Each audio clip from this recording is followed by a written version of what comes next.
ኦህዴድ ብልጽግና በኦሮሚያ ክልል 3 የወረዳ ከተሞችን ለኦነግ ሸኔ ማስረከቡ ተሰማ። ጃልመሮ ወደ አዲስ አበባ መግቢያ በሮችን በኦህዴድ አመራሮች አመቻችነት እንዲቆጣጠር መደረጉ ሲገለጽ በመቶ ሺዎች የሚቆጠሩ ተተኳሽና ሌሎች መሳሪያዎችን በመጋዘን ውስጥ ተረክቧል ተብሏል። በሌላ በኩል በምስራቅ ወለጋ የሰብአዊ ቀውስና የብልጽግናው ሰራዊት የጦር ወንጀል ቀጥሏል። በቀዳሚነት የሚደመጥ ዜናችን ነው። የተገኘውን አንድነት አጽንቶ ማስቀጠል የሁሉም ኃላፊነት ነው። የፋኖ መሪዎች የአማራ ፋኖ ብሔራዊ ንቅናቄ ጎንደር ጠቅላይ ግዛት በላይ እዝ ከጉባኤ ድርኳዚ በፊት የነበሩ ክስተቶችን በማስታወስ በጉባኤው ማግስት የተገኙ ድሎችን ማስቀጠልን ያለመ የተሳካ ውይይት ማድረጉን አስታውቋል።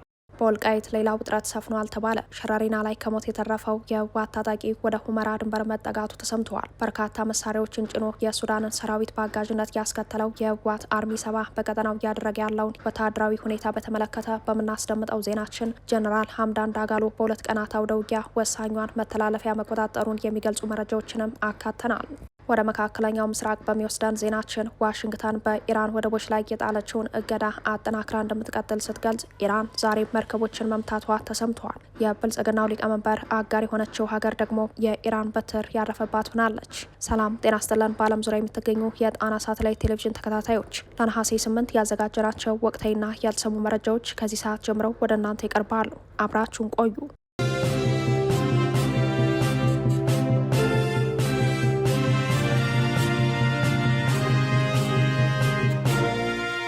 ብልጽግናው በኦሮሚያ ክልል 3 የወረዳ ከተሞችን ለኦነግ ሸኔ ማስረከቡ ተገለጸ። በምስራቅ ወለጋ ዞን 3 የወረዳ ከተሞች በኦነግ ሸኔ ጃልመሮ በሚመራቸው የታጠቁ ኃይሎች መያዛቸው ተገልጸዋል። በምስራቅ ወለጋ ዞን ስር የሚገኙ 3 ወረዳዎችና የወረዳ ከተሞች ትናንት አመሻሽ ጀምረው ጃልመሮ በሚመራው የኦነግ ሸኔ ኃይል በተካሄደ የተቀናጀ ወታደራዊ ዘመቻ በቁጥጥር ስር መዋላቸውን የአካባቢው የመረጃ ምንጮች ጠቁመዋል። እንደ መረጃ ምንጮቹ ገለጻ በጃልመሮ ጦር ቁጥጥር ስር ከገቡት አካባቢዎች መካከል ከነቀምት ከተማ በቅርብ ርቀት የምትገኘው የጅማ አርጆ ወረዳ ዋና ከተማዋን አርጆን ጨምሮ በርካታ የወረዳው አካባቢዎች በታጣቂዎች ተይዘዋል። በዚሁ በምስራቅ ወለጋ ዞን ኑኑ ቁምባ ወረዳ የወረዳው ዋና ከተማ ኑኑን ጨምሮ ከካርጃ ወረዳ ጋር የሚያዋስኑ አጎራባች አካባቢዎች ሙሉ በሙሉ በኦነግ ሸኔ ታጣቂዎች ተይዘዋል ተብሏል። በኦነግ ሸኔ የተያዘችው ሌላኛዋ ወሳኝ ከተማ ደግሞ ከነቀምት ወደ አዲስ አበባ በሚወስደው ዋና አውራ ጎዳና ላይ የምትገኘውን የዋዩ ወረዳን ዋና ከተማ ጉቴንና በርካታ ቀበሌዎችን የጃልመሮ ጦር ተቆጣጥሯታል ተብሏል። የአካባቢው ምንጮች እንዳስታወቁት በጃልመሮ የሚተዳደረው የኦነግ ሸኔ ጦር ወደ እነዚህ ከተሞች በገባበት ወቅት የዞኑ ብልጽግና አመራሮች ጥለውት የወጡትን በርካታ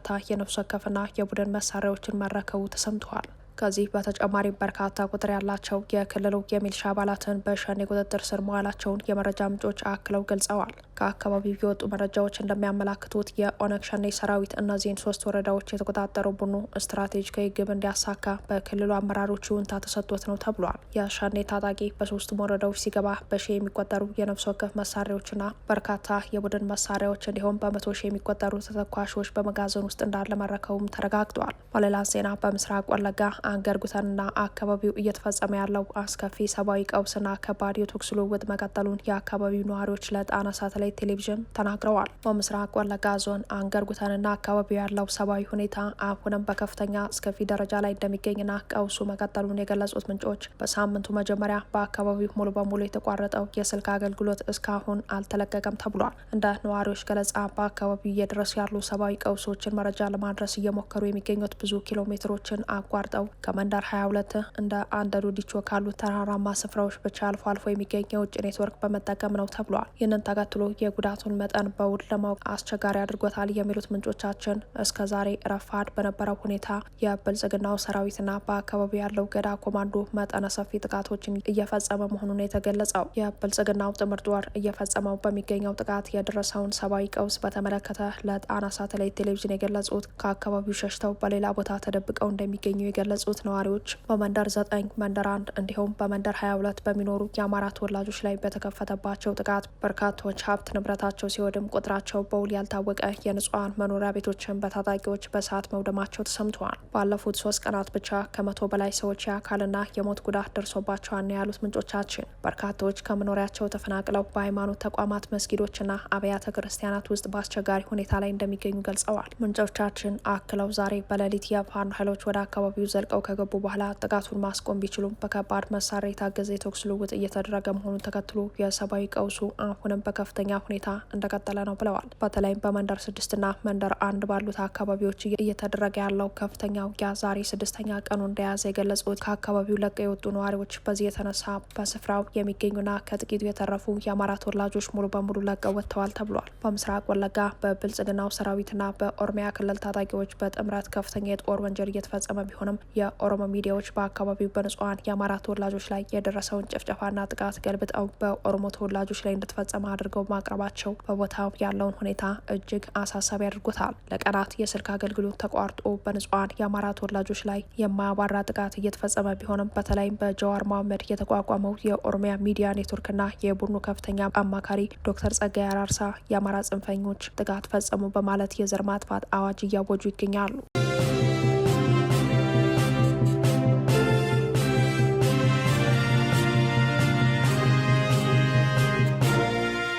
የተገኘውን አንድነት አጽንቶ ማስቀጠል የሁሉም ኃላፊነት ነው። ፋኖ የአማራ ፋኖ ብሔራዊ ንቅናቄ ጎንደር ጠቅላይ ግዛት በላይ እዝ 208ኛ ራስ አሞራ ውብነ ኮር የተሳካ የውይይት መድረክ ማካሄዱ ተገለጸ።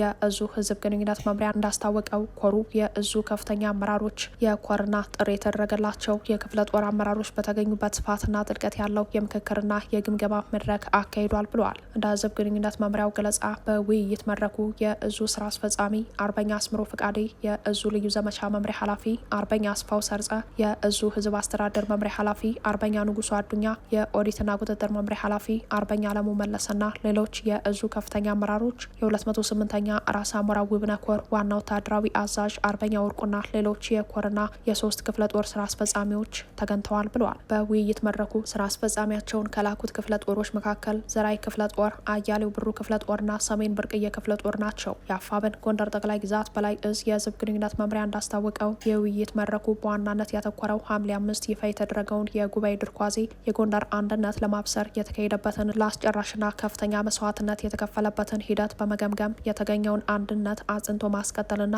ኮሩ በቀጣይ ሊከውናቸው የሚገቡ ተግባራትን በዝርዝር ማቀር ላይ ያተኮረ ነበር ብለዋል። በውይይት መድረኩ ከተነሱ አንኳር ጉዳዮች መካከል በተቋሙ ስም የሚደረጉ ህገወጥ እንቅስቃሴዎች ላይ ትኩረት ተሰጥቶ በጥብቅ የተገመገመ ሲሆን በግል ፍላጎትና ጥቅም ተነሳስተው ተቋማዊ ህግና መርህ ሳይከተሉ በኮሩ ስም የሚሰጡ ማናቸውንም የግለሰብ መግለጫዎች ኮሩን እንደማይወክሉ አረጋግጧል። ይህን መሰል ስርዓት አልበኝነት የሚከተሉ ግለሰቦችን ኮሩ በጥብቅ እንደሚታገላቸው በስራ አስፈጻሚዎች አንደበት የተገለጸ ሲሆን ሁሉም በኮሩ ስር ያሉ ክፍለ ጦሮች ለሚሰጣቸው ወታደራዊ ግዳጅ ራሳቸውን ብቁ እንዲያደርጉና ዋጋ የተከፈለበትን የጎንደር አንድነት እንዲጠብቁ ጥብቅ ወታደራዊ መመሪያ ተላልፏል ተብሏል። በዚህ የውይይት መድረክ የተሳተፉ የእዙ አመራሮች የጎንደር አንድነት በብዙ ጀግኖች መስዋዕትነት ደምና ላብ የተገኘ መሆኑን በመግለጽ ይህንን መስዋዕትነት የሚያከብሩ እዝና ተቋማዊ ሰንሰለትን የማይከተሉ እንዲሁም ከትግሉ ይልቅ የግል ፍላጎታቸውንና ስሜታቸውን የሚያስቀድሙ አካላት ከሰራዊቱና ከህዝቡ ተቃራኒ የቆሙ በመሆናቸው ክትትል ይደረግባቸዋል ብለዋል። በተጨማሪም በተቋማዊ አሰራር ላይ ቅሬታ ያለው ማንኛውም አካል በየቁጥቋጦው ስር ሀሳብን ከመግለጽ ይልቅ ድርጅታዊና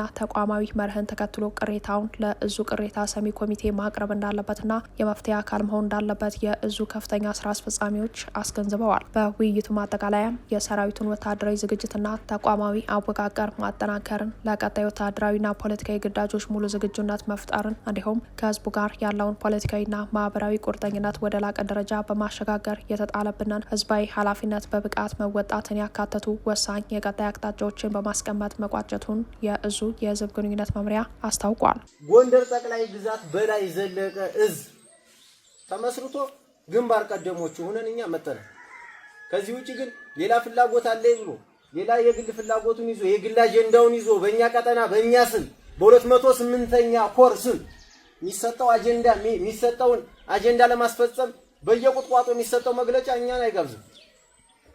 ብዙ ጓዶቻችን አጠንበታል። እንትን ብዙ ወንድሞቻችን አጠንበታል። ብዙ ወገኖቻችን በንብረታቸው ተጎሳቁለው ቤተሰቦቻችን ተፈናቅለው ሰራዊቶቻችን ስንት ዋጋ ነው የተከፈለው? ጓዶች ቆምለን እየውስ እንደዋዛ እኮ አይደለም። ይሄ ትግል ሲባል እኮ ዝም ብሎ ቲማቲም ወርዋሩ አይደለም። እሳት ውስጥ ገብቶ ጠላትን ማርኮ የሚወጣን ሰራዊት አንድነት መስርተን ካላሳየነው እንዴት አድርገን ነው በልዩነት ሁሌ ምን ዘገው? ስለዚህ እኛ እንደ 208ኛ ኮር አንድነቱን ግንባር ቀደሙ ነን። የነበረውን ጥያቄ ጠይቀን እንደ ቀጠና የቀጠና ውክልና ያስፈልገናል። የዚህ ስራ አስፈጻሚው ምደባ ሲደረግ ሁሉንም ያማከለ መሆን አለበት። ሁሉንም ኮሮች በምን ጥያቄ ጠይቀን ተመልሶልናል።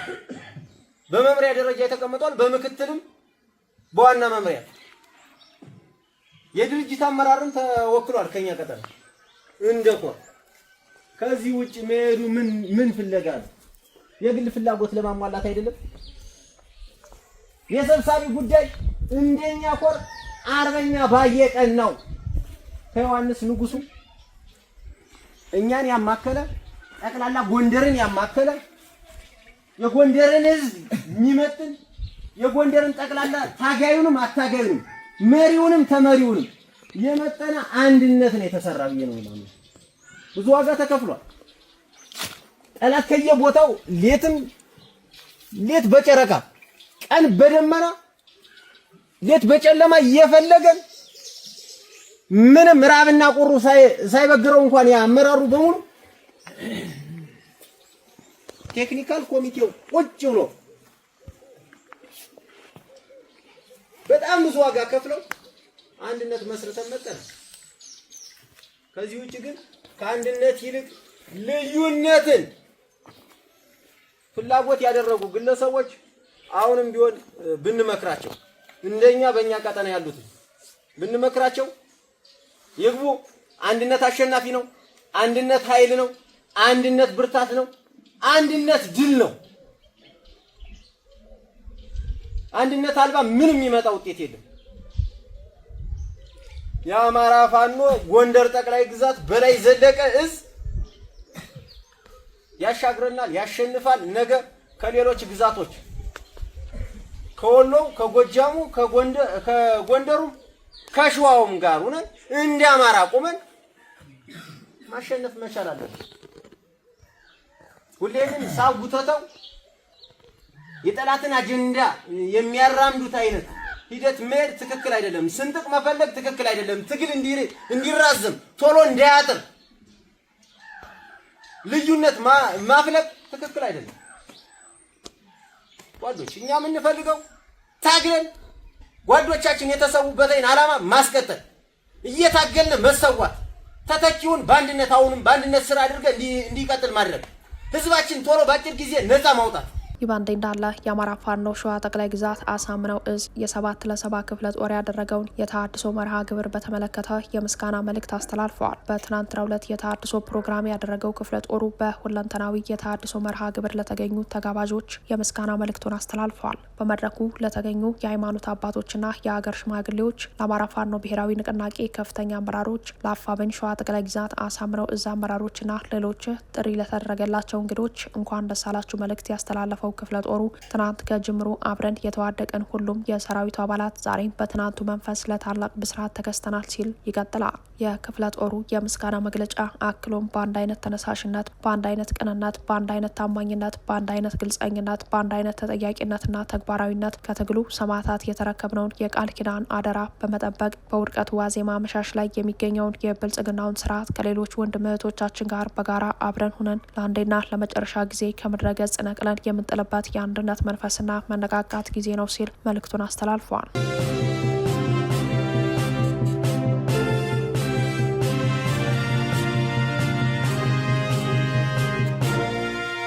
በኢትዮጵያና ሱዳን ድንበር ቀጠና ከፍተኛ ውጥረት መንገሱ ሲገለጽ በሱዳን አቅራቢያ የሚገኙ የኢትዮጵያ ሉዓላዊ ግዛቶች ላይ ከፍተኛ ወታደራዊ እንቅስቃሴ እየተደረገ ነው ተብሏል። በሁመራ ግንባር በኢትዮጵያና ሱዳን ድንበር አቅራቢያ የሚገኙ የኢትዮጵያ ሉዓላዊ ግዛቶች ላይ ዳግም ከፍተኛ ወታደራዊ ውጥረትና ፍጥጫ መንገሱን የአካባቢው የመረጃ ምንጮች ገልጸዋል። በሰሜኑ ጦርነት ወቅት የሱዳን ጦር ተቆጣጥሯቸው በነበሩ የኢትዮጵያ ሉዓላዊ ግዛቶች በተለይም ሉግዴ፣ ረደም፣ መቻች፣ ተስፋዬ፣ አድዋ የኃይል እንቅስቃሴውና ውጥረቱ ማየሉ ተጠቅሷል።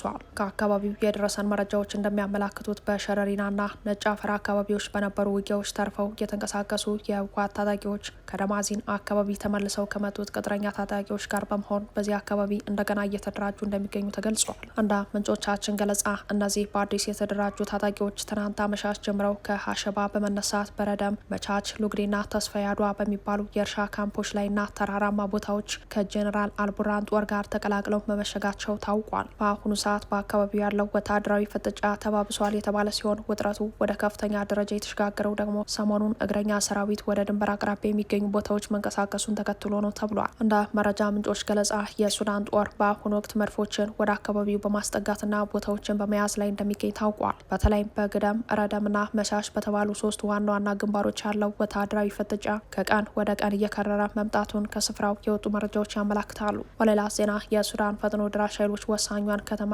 መቆጣጠራቸውን አስታውቀዋል። የሱዳን ፈጥኖ ድራሽ ኃይሎች በብሉ ናይል ግዛት የምትገኘውን ስልታዊ የድንበር ከተማ አልኩርሙክን በቁጥጥራቸው ስር መዋላቸውን አስታውቀዋል። ከሰሞኑ ከፍተኛ የመልሶ ማጥቃት እርምጃ የወሰደው የሱዳን ፈጥኖ ድራሽ ኃይል ስልታዊቷን ቃይሳን ከተማ በቁጥጥር ስር በኋላ በ2 ቀናት ልዩነት ትናንት ከቀትር በኋላ ኩርሙክ ከተማ መግባቱ ተረጋግጧል። የሱዳን ብሔራዊ ጦር ከፈጥኖ ድራሽ ኃይሉ ጋር ላስጨራሽ ውጊያ ሲያደርግ የነበረ ቢሆንም ከኢትዮጵያ ግዛት ተተኮሱ በተባሉ የረጅም ርቀት ድሮኖች ከፍተኛ ኪሳራ ማስተናገዱን ተከትሎ ምሽጉን ጥሎ ለመውጣት ተገዷል የተባለው የሱዳን መንግስት ኢትዮጵያ ለአርኤስኤፍ የስልጠና ካምፖችና የድሮን ማረፊያዎችን አዘጋጅታለች የሚል ክስ በተደጋጋሚ ሲያቀርብ የቆየ ሲሆን ትናንት የተፈጸመው የአየር ድብደባ ክስተት በካርቱምና በአዲስ አበባ መካከል ያለውን ዲፕሎማሲያዊ ውጥረት ያባብሰዋል ተብሎ ተሰግቷል። የአልቡርሃን ጦር በበኩሉ የህወሓት ቅጥረኛ ተዋጊዎችን አልፎ የሚገኝ ሲሆን በትናንትናው ዕለት የታሲስ ኃይሎች በሱዳን መደበኛ ጦር ጎን ተሰልፈው ሲዋጉ ነበር ያሏቸውን የህወሓት ታጋዮች መማረካቸውን አስታውቀዋል። የሱዳን መገናኛ ብዙኃን ባወጡት ዘገባ የሱዳን ሰራዊት በዋዲ ሰይድና አትበራ አልኦበይድና እምድሮማን በሚገኙ ወታደራዊ ይዞታዎች ላይ በአርኤስኤፍ የተሰነዘሩ ከ20 በላይ ተፋላሚ ፈንጅ አጥማጅ ድሮኖችን በአየር መከላከያ ክፍሎች አማካኝነት ሙሉ በሙሉ ማክሸፉን አስታውቋል። የሀገሪቱ መገናኛ ብዙኃን እንደዘገቡት በሌላ በኩል በሰሜን ኮርዶፋን ጀብራ አልሼክ በተካሄደ ውጊያ የሱዳን የመከላከያ ሰራዊት ከ80 በላይ የታጠቁ ወታደራዊ ተሽከርካሪዎችን መማረኩ ተገልጸዋል።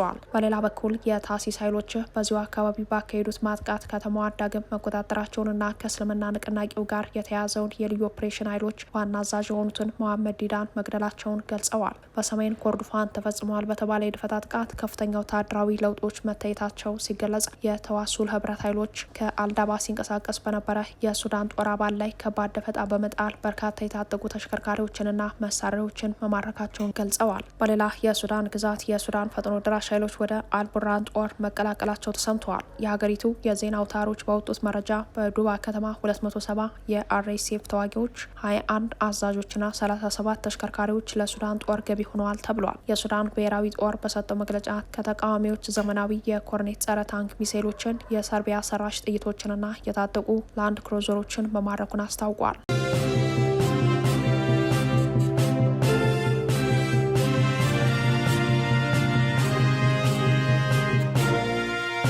አሜሪካ በኢራን ወደቦች ላይ የጣለችውን እገዳ እንደምትቀጥልበት አስታወቀች። ከኢራን ጋር ለተከታታይ 7 ወራት የተኩስ ልውውጥ በማድረግ ላይ ያለችው አሜሪካ ከአሁን በኋላ የምጣኔ ሀብት ጫና ላይ እንደምታጠናክር ገልጻለች። አሜሪካ ይህንን ያለችው በሁለቱ ሀገራት መካከል ይደረጋል ተብሎ የሚጠበቀው ድርድር ባለመሳካት ውጥረት ባየለበትና የዓለም የነዳጅ አቅርቦት እየቀነሰ በመጣበት በመከላከያ ሚኒስትሯ በኩል በሰጠችው መግለጫ ነው። የአሜሪካ መከላከያ ሚኒስትር የሆኑት ፒት ሄግሴት ለጋዜጠኞች ጦሩ በኢራን ላይ የተጣለውን እገዳ ለማስቀጠል በቀጠናው መቆየት የሚያስችል አቅም አለው ብለዋል። በኢራን ወደቦች ላይ የተጣለውን እገዳ ሀገሪቱ ላይ የምጣኔ ሀብት ጫና እየፈጠረ ነው ያሉት ሚኒስተሩ የአሜሪካ የባህር ኃይል እንደዚህ አይነት የእግድ እርምጃን ላልተወሰነ ጊዜ ማስቀጠል ይችላል። ምክንያቱም ቀደም ሲል እንዳደረግነው ሁሉ መርከቦችን እያቀያየርን ማስገባትና ማስወጣታችንን እንቀጥላለን ሲሉ ተናግረዋል። የዋሽንግተን የገንዘብ ሚኒስተሩ ስኮት ቤሴንት በበኩላቸው ሀገራቸው በኢራን ኢኮኖሚ ላይ ተጨማሪ ጉዳት ለማድረስ ማቀዷን ይፋዊ መግለጫ ሰጥተዋል። ባለስልጣን ሚኒስተሩ ያልተጠበቀ ንግግር ያደረጉ ሲሆን በሚቀጥለው ሳምንት ለሚሰጡ ተጨማሪ መግለጫዎች ተዘጋጁ። ምክንያቱም በአንድ ሀገር ላይ በሚደረግ የኢኮኖሚ ማግለል ታሪክ ውስጥ ታይቶ የማይታወቅ አይነት እርምጃዎችን ልንወስድ ነው ሲሉ ከኒውስ ማክስ ጋር ባደረጉት ቃለ ምልልስ ተናግረዋል። በሰኔ ወር በአሜሪካና በኢራን መካከል የተፈረመው የመግባቢያ ሰነድ ከፈረሰ ወዲህ ኢራን የሆርሙዝ ወሽመጥን ዳግም በመዝጋት አሜሪካ ላይ ጫና በመፍጠር ላይ ነች።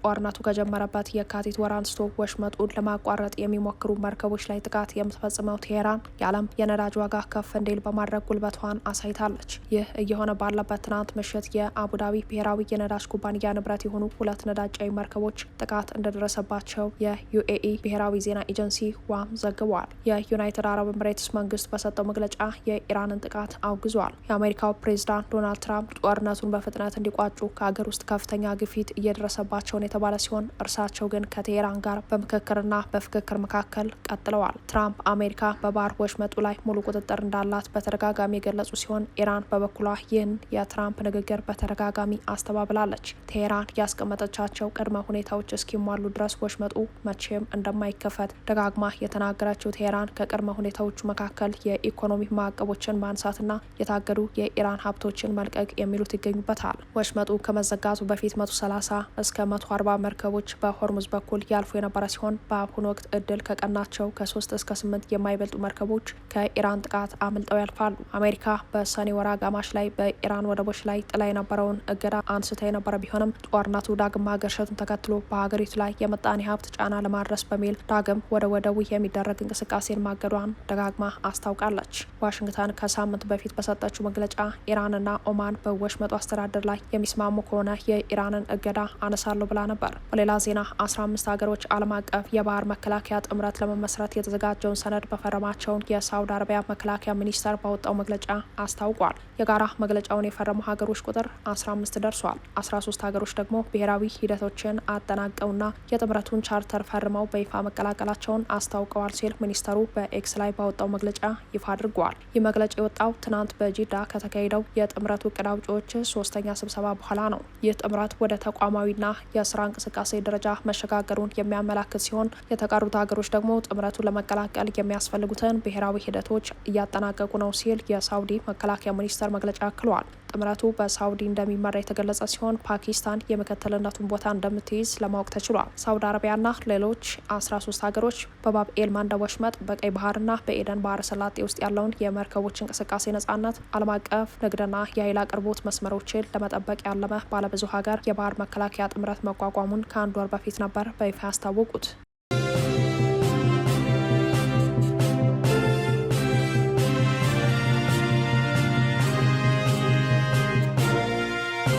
ከጣና ሳተላይት ቴሌቪዥን የዛሬ ዜናችን በዚህ ያበቃን። ሰብስክራይብ፣ ላይክ፣ ሼር በማድረግ የቻናላችን ቤተሰብ ይሁኑ። አብራችሁን ስለነበራችሁ እናመሰግናለን። ጤና ይስጥልን።